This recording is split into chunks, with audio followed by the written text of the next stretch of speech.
താങ്കളുടെ ആത്മവിശ്വാസത്തെ അഭിനന്ദിക്കട്ടെ. ഉദുമ നിയോജക മണ്ഡലം ഒരു ഉൾനാടൻ ഗ്രാമപ്രദേശമാണ്.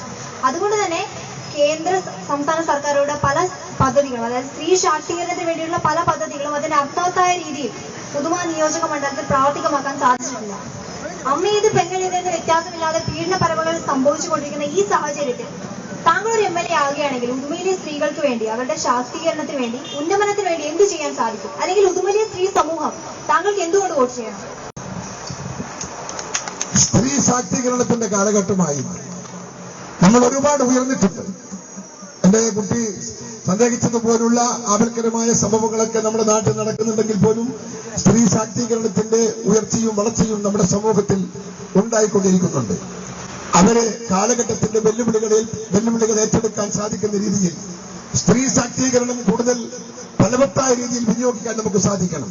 ഗ്രാമീണ തലങ്ങളിൽ അതുപോലുള്ള പെൺകുട്ടികളുടെ സ്ത്രീ സഹോദരിമാരുടെ കൂട്ടായ്മ സംഘടിപ്പിച്ച് ആ കൂട്ടായ്മയിലൂടെ അവബോധം ഉണ്ടാക്കിയെടുക്കാനും ഇത്തരം അനീതികളെ ചെറുക്കാനും സാധിക്കുന്ന ആത്മവിശ്വാസം സഹോദരിമാരുടെ മനസ്സിനകത്ത് ഉണ്ടാക്കിയെടുക്കാനുള്ള അയൽക്കൂട്ടങ്ങൾ നമ്മുടെ നിയോജക മണ്ഡലങ്ങളിൽ നമുക്ക് ആരംഭിക്കാം.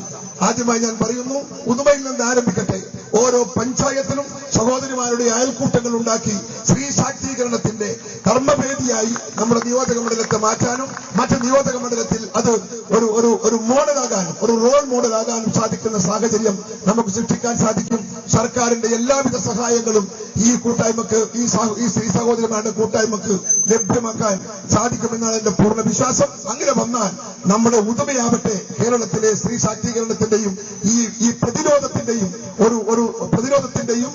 പ്രതിബിംബമായി ഈ നമ്മുടെ മണ്ഡലത്തെ മാറ്റിയെടുക്കാൻ നമുക്ക് സാധിക്കുമെന്നാണ് എന്റെ പൂർണ്ണ വിശ്വാസം. അവിടെ നമുക്ക് ഒരുമിക്കാമെന്നാണ് എന്റെ സഹോദരനോട് എനിക്ക് പറയാനുള്ളത്.